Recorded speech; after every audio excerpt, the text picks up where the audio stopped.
ಮತ್ತು ಹಾರಾಟಕ್ಕೆ 31 ಕೋಟಿ. ಕರ್ನಾಟಕ ರಾಜ್ಯ ಮುಖ್ಯಮಂತ್ರಿ ಸಿದ್ದರಾಮಯ್ಯನವರು ಸಾಲ ಪಡೆದರೂ ಜನರಿಗೆ ತುಪ್ಪ ಸವರಲು ಎಲ್ಲಾ ಜಿಲ್ಲೆಗಳಿಗೂ ಹೆಲಿಕಾಪ್ಟರ್ನಲ್ಲಿ ಪ್ರಯಾಣಿಸುತ್ತಾರೆ. ಪಾಪ ಅವರಿಗೂ 76 ವಯಸ್ಸಾಯ್ತು. ರಾಜ್ಯದ ಜನರಿಗೆ ಬೊಗಳೆ ಗ್ಯಾರಂಟಿಗಳನ್ನ ಕೊಡುವಾಗ ಅವರು ಕೂಡ ಕೊಂಚ ಸುಖವನ್ನ ಗಾಳಿಯಲ್ಲಿ ಅನುಭವಿಸೋದು ತಪ್ಪೇನು ಎನ್ನುವಂತೆ ಕಾಂಗ್ರೆಸ್ ಪಕ್ಷದ ಮಾತಾಗಿರುತ್ತದೆ. ಆದ್ರೆ ಸಿದ್ದರಾಮಯ್ಯನವರ ಜಾಲಿ ರೈಡಿಗೆ ಕೋಟಿಗಟ್ಟಲೆ ಹಣ ನೀರಿನಂತೆ ಹರಿದು ಹೋಗುತ್ತಿದೆ. ಕೂಗಳತೆಯ ದೂರದಲ್ಲಿರುವ ಮೈಸೂರಿಗೆ ಹೋಗಿ ಬರಲು ಜನಸಾಮಾನ್ಯರ ತೆರಿಗೆ ಹಣವನ್ನ ಮನಸೋ ಇಚ್ಛೆ ಖರ್ಚು ಮಾಡಲಾಗಿದೆ. ಸಮಾಜವಾದಿ ಸೋಗಿನ ಸಿದ್ದರಾಮಯ್ಯ ರಾಜ್ಯದ ಜನ ಬೆಲೆ ಏರಿಕೆಯಿಂದ ತತ್ತರಿಸುತ್ತಿದ್ರು, ಖಜಾನೆ ಹಣ ಖಾಲಿಯಾಗಿದ್ರೂ ಶೋಕಿ ಮಾತ್ರ ಬಿಟ್ಟಿಲ್ಲ.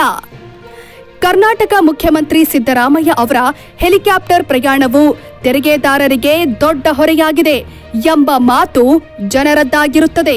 2023-24ರಲ್ಲಿ 12.65 ಕೋಟಿ ರೂಪಾಯಿ ಮತ್ತು 2024-25ರಲ್ಲಿ ಜನವರಿ 15ರವರೆಗೆ 19.35 ಕೋಟಿ ರೂಪಾಯಿಗಳನ್ನು ಸಿದ್ದರಾಮಯ್ಯ ಅವರ ಹೆಲಿಕಾಪ್ಟರ್ ಪ್ರಯಾಣಕ್ಕೆ ಖರ್ಚು ಮಾಡಲಾಗಿದೆ. ಕಳೆದ ವರ್ಷ ಮಾರ್ಚ್ನಲ್ಲಿ ಸಿದ್ದರಾಮಯ್ಯ ಅವರು 34.5 ಲಕ್ಷ ರೂಪಾಯಿಗಳಿಗೂ ಹೆಚ್ಚು ವೆಚ್ಚದ ಚಾರ್ಟರ್ಡ್ ವಿಮಾನದಲ್ಲಿ 2 ದಿನಗಳಲ್ಲಿ 2 ಬಾರಿ ಮೈಸೂರಿಗೆ ಪ್ರಯಾಣಿಸಿದ್ದಾರೆ ಅಂತ ರಾಜ್ಯ ಸರ್ಕಾರದ ದತ್ತಾಂಶ ತೋರಿಸುತ್ತದೆ. ಅದು 150 ಕಿಲೋಮೀಟರ್ಗಿಂತ ಕಡಿಮೆ ಇರುವ ಏಕಮುಖ ದೂರವಾಗಿದ್ದು, ಸಾಮಾನ್ಯ ಪ್ರಯಾಣಿಕರಿಗೆ 2,000 ರೂಪಾಯಿಗಳಿಗಿಂತ ಕಡಿಮೆ ಮೌಲ್ಯದ ಇಂಧನ ಮತ್ತು ಟೋಲ್ ವೆಚ್ಚವಾಗುತ್ತದೆ. ಜೊತೆಗೆ 2 ನಗರಗಳ ನಡುವಿನ ಹೊಸ ಎಕ್ಸ್ಪ್ರೆಸ್ ರಸ್ತೆ 2 ಗಂಟೆಗಳಿಗಿಂತ ಕಡಿಮೆ ಪ್ರಯಾಣದ ಸಮಯ ತೆಗೆದುಕೊಳ್ಳುತ್ತದೆ. ಕರ್ನಾಟಕ ಸರ್ಕಾರವು ಜೆಡಿಎಸ್ ನಾಯಕ ಟಿಎನ್ ಜವರಾಯಿಗೌಡ ಅವರು ವಿಧಾನ ಪರಿಷತ್ತಿನಲ್ಲಿ ಕೇಳಿದ ಪ್ರಶ್ನೆಗೆ ಲಿಖಿತ ಪ್ರತಿಕ್ರಿಯೆಯಾಗಿ ಸಿಎಂ, ಉಪಮುಖ್ಯಮಂತ್ರಿ, ಕರ್ನಾಟಕ ರಾಜ್ಯಪಾಲರು ಮತ್ತು ಭಾರತದ ಮಾಜಿ ಮುಖ್ಯ ನ್ಯಾಯಮೂರ್ತಿಗಳು ಮಾರ್ಚ್ 2023ರಿಂದ ಜನವರಿ 2025ರವರೆಗೆ ಚಾರ್ಟರ್ಡ್ ವಿಮಾನ ಮತ್ತು ಹೆಲಿಕಾಪ್ಟರ್ ಬಳಕೆಯ ವಿವರಗಳನ್ನು ಬಹಿರಂಗಪಡಿಸಿದೆ. ಈ ಅವಧಿಯಲ್ಲಿ ಚಾರ್ಟರ್ಡ್ ವಿಮಾನಗಳ ಬಳಕೆಗಾಗಿ ಸುಮಾರು 34 ಕೋಟಿ ರೂಪಾಯಿ ಮೌಲ್ಯದ ಬಿಲ್ಗಳಲ್ಲಿ ಸಿದ್ದರಾಮಯ್ಯ ಅವರದ್ದೇ ಸುಮಾರು 32 ಕೋಟಿ ರೂಪಾಯಿಗಳ ಬಿಲ್ಗಳು ಸೇರಿವೆ. ರಾಜ್ಯ ಸರ್ಕಾರವು ಮಾಜಿ ಸಿಜೆಐ ಡಿವೈ ಚಂದ್ರಚೂಡ್ ಅವರ 3 ಚಾರ್ಟರ್ಡ್ಗಳನ್ನು ಸಹ ತನ್ನ ದತ್ತಾಂಶದಲ್ಲಿ ಸೇರಿಸಿದೆ. ಅವರು ಬೆಂಗಳೂರಿನಿಂದ ಮಧುರೈಗೆ ಮತ್ತು ಜುಲೈ 19, 2024ರಂದು ಹಿಂತಿರುಗಿ ನಂತರ ಬೆಂಗಳೂರಿನಿಂದ ಮೈಸೂರಿಗೆ ಮತ್ತು ಕಳೆದ ವರ್ಷ ಅಕ್ಟೋಬರ್ 3ರಂದು ಹಿಂತಿರುಗಿ ಪ್ರಯಾಣಿಸಿದರು. ಕಳೆದ ವರ್ಷ ಮಾರ್ಚ್ 26ರಂದು ತಿರುಪತಿಗೆ ಚಾರ್ಟರ್ಡ್ ವಿಮಾನದಲ್ಲಿ ಪ್ರಯಾಣಿಸಿದರು. ಇದರ ಬೆಲೆ 10,85,600 ರೂಪಾಯಿಗಳು. ಒಟ್ಟಾರೆಯಾಗಿ ಅವರ 3 ಟ್ರಿಪ್ಗಳಿಗೆ ಕರ್ನಾಟಕಕ್ಕೆ 45 ಲಕ್ಷ ರೂಪಾಯಿಗಳಿಗೂ ಹೆಚ್ಚು ವೆಚ್ಚವಾಗಿದೆ ಅಂತ ದತ್ತಾಂಶವು ತೋರಿಸಿದೆ.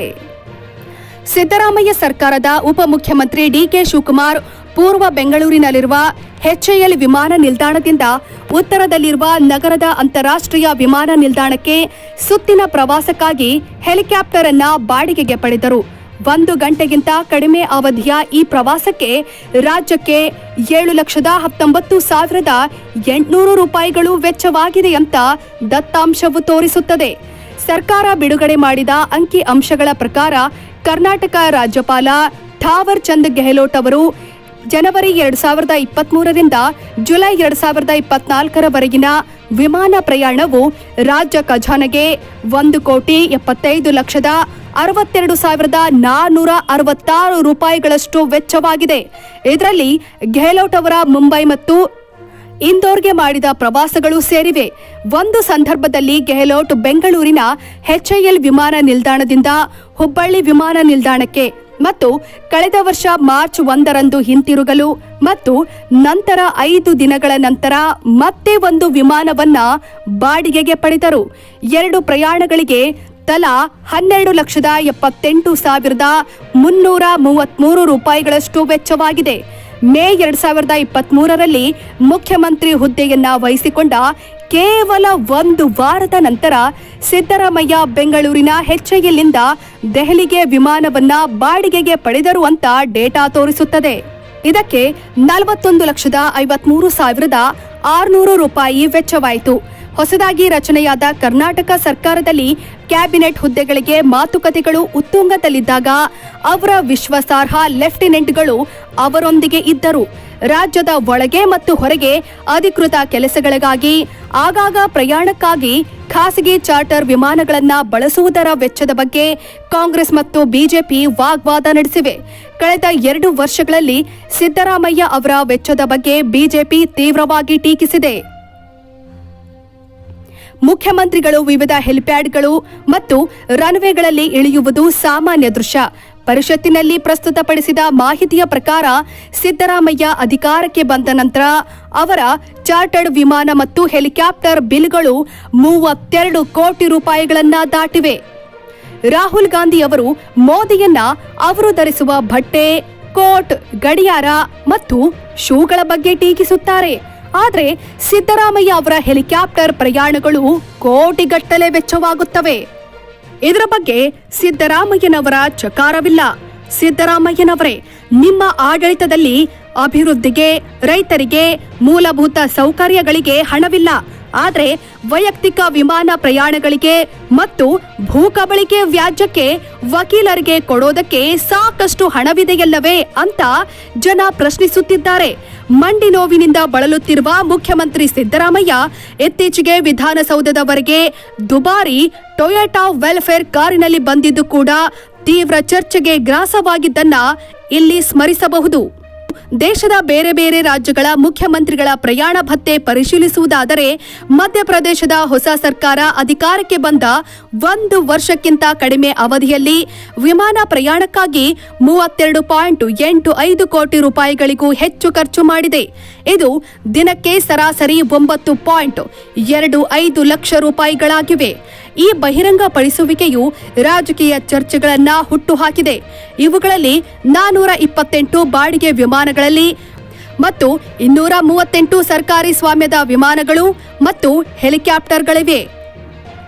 ಖಾಸಗಿ ವಿಮಾನಗಳ ಬಳಕೆ 222 ಬಾರಿ ಬಾಡಿಗೆಗೆ ಪಡೆದದ್ದು ಕೇವಲ 36.39 ಕೋಟಿ ರೂಪಾಯಿ ಖಾಸಗಿ ಹೆಲಿಕಾಪ್ಟರ್ಗಳನ್ನು ಬಳಸಲಾಗಿದೆ. ಶಿವರಾಜ್ ಸಿಂಗ್ ಚೌಹಾಣ್ ಸರ್ಕಾರದತ್ತ ಹಿಂತಿರುಗಿ ನೋಡಿದಾಗ ವಿಮಾನ ಪ್ರಯಾಣದ ದಾಖಲೆಯು ಅಷ್ಟೇ ಅದ್ಭುತವಾಗಿದೆ. ಏಪ್ರಿಲ್ 2020ರಿಂದ ಮಾರ್ಚ್ 2023ರವರೆಗೆ ಸರ್ಕಾರವು ವಿಮಾನ ಪ್ರಯಾಣಕ್ಕಾಗಿ ಗಂಟೆಗೆ 4 ಲಕ್ಷ ರೂಪಾಯಿಗಳನ್ನ ಖರ್ಚು ಮಾಡಿತು. ಈ ಅವಧಿಯಲ್ಲಿ 1639 ಟ್ರಿಪ್ಗಳನ್ನ ಮಾಡಿದೆ. ಆ ಸಮಯದಲ್ಲಿ ಮಧ್ಯಪ್ರದೇಶ ಸರ್ಕಾರವು ಖಾಸಗಿ ವಿಮಾನಯಾನ ಕಂಪನಿಗಳಿಗೆ ಸುಮಾರು 37 ಕೋಟಿ ರೂಪಾಯಿಗಳನ್ನ ಪಾವತಿಸಿದೆ. ಮುಂದುವರೆದು ಕೇರಳ ಸರ್ಕಾರದ ಕಥೆ ನೋಡಿದ್ರೆ ಸೆಪ್ಟೆಂಬರ್ 2023ರಲ್ಲಿ ದೆಹಲಿ ಮೂಲದ ಚಿಪ್ಸನ್ ಏವಿಯೇಷನ್ಸ್ನಿಂದ ಕೇರಳ ಸರ್ಕಾರವು ಬಾಡಿಗೆಗೆ ಪಡೆದ ಹೆಲಿಕಾಪ್ಟರ್ನಿಂದ ತಿಂಗಳಿಗೆ 25 ಗಂಟೆಗಳವರೆಗೆ 80 ಲಕ್ಷ ರೂಪಾಯಿಗಳ ವೆಚ್ಚದಲ್ಲಿ ಬಳಸಬಹುದು.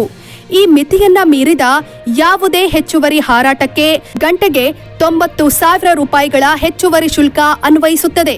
ಕೇರಳ ಸರ್ಕಾರವು ಇಲ್ಲಿಯವರೆಗೆ ಹೆಲಿಕಾಪ್ಟರ್ ಬಾಡಿಗೆಯಲ್ಲಿ 9.60 ಕೋಟಿ ರೂಪಾಯಿಗಳನ್ನ ಭರಿಸಿದೆ. ಒಪ್ಪಂದವನ್ನ 3 ವರ್ಷಗಳ ಅವಧಿಗೆ ನಿಗದಿಪಡಿಸಲಾಗಿದೆ. ಒಟ್ಟು 28.80 ಕೋಟಿ ರೂಪಾಯಿಗಳ ಹೊಣೆಗಾರಿಕೆಯನ್ನ ಇದು ತೋರಿಸುತ್ತದೆ. ರಾಜ್ಯವು ತನ್ನದೇ ಆದ ಹೆಲಿಕಾಪ್ಟರ್ ಅನ್ನ ಕಡಿಮೆ ಬೆಲೆಗೆ ಅಂದರೆ 5 ಕೋಟಿ ರೂಪಾಯಿಗಳಿಂದ 20 ಕೋಟಿ ರೂಪಾಯಿಗಳವರೆಗೆ ಖರೀದಿಸಬಹುದಿತ್ತು ಅಂತ ವಿಮರ್ಶಕರು ವಾದಿಸುತ್ತಾರೆ. ಹರಿಯಾಣದ ಬಿಜೆಪಿ ಸರ್ಕಾರವು ಮುಖ್ಯಮಂತ್ರಿ ಮನೋಹರ್ ಲಾಲ್ ಖಟ್ಟರ್ ಅವರು ಅಕ್ಟೋಬರ್ 2014ರಲ್ಲಿ ರಾಜ್ಯದ ಆಡಳಿತ ವಹಿಸಿಕೊಂಡ ನಂತರ ಅವರ ಒಳನಾಡಿನ ವಿಮಾನ ಪ್ರಯಾಣಕ್ಕಾಗಿ ದಿನಕ್ಕೆ ಸುಮಾರು 80,000 ರೂಪಾಯಿ ಖರ್ಚು ಮಾಡಿದೆ. ಮುಖ್ಯಮಂತ್ರಿ ಮಾಡಿದ ಹೆಚ್ಚಿನ ವಿಮಾನ ಪ್ರಯಾಣವು ದೆಹಲಿಯಿಂದ ಚಂಡೀಗಢಕ್ಕೆ ಸುತ್ತುವ ಪ್ರವಾಸಗಳಾಗಿದ್ದು ಪ್ರತಿ ಪ್ರವಾಸಕ್ಕೆ ಸುಮಾರು 2.5 ಲಕ್ಷ ರೂಪಾಯಿ ವೆಚ್ಚವಾಗಿದೆ ಅಂತ ಆರ್ಟಿಐ ಉತ್ತರದಲ್ಲಿ ತಿಳಿಸಲಾಗಿದೆ. ಮುಖ್ಯಮಂತ್ರಿ ಬಳಸುತ್ತಿದ್ದ ಸರ್ಕಾರಿ ಸ್ವಾಮ್ಯದ ಹೆಲಿಕಾಪ್ಟರ್ನ ಇಂಧನ ವೆಚ್ಚ ಮತ್ತು ಕಳೆದ 45 ತಿಂಗಳುಗಳಲ್ಲಿ ಅವರಿಗಾಗಿ ನೇಮಿಸಿಕೊಂಡ ಚಾರ್ಟರ್ಡ್ ಏರ್ ಸೇವೆಗಳಿಗೆ ರಾಜ್ಯ ಸರ್ಕಾರ ಪಾವತಿಸಿದ ಬಾಡಿಗೆಗೆ ಸುಮಾರು 10 ಕೋಟಿ ರೂಪಾಯಿ ಖರ್ಚು ಮಾಡಲಾಗಿದೆ ಅಂತ ತಿಳಿದು ಬಂದಿದೆ. ಖಟ್ಟರ್ ಅವರ ವಿದೇಶಿ ಭೇಟಿಗಳಿಗೆ ತಗುಲಿದ ವೆಚ್ಚವನ್ನ ಈ ಅಂಕಿ ಅಂಶವು ಹೊರತುಪಡಿಸಿದೆ.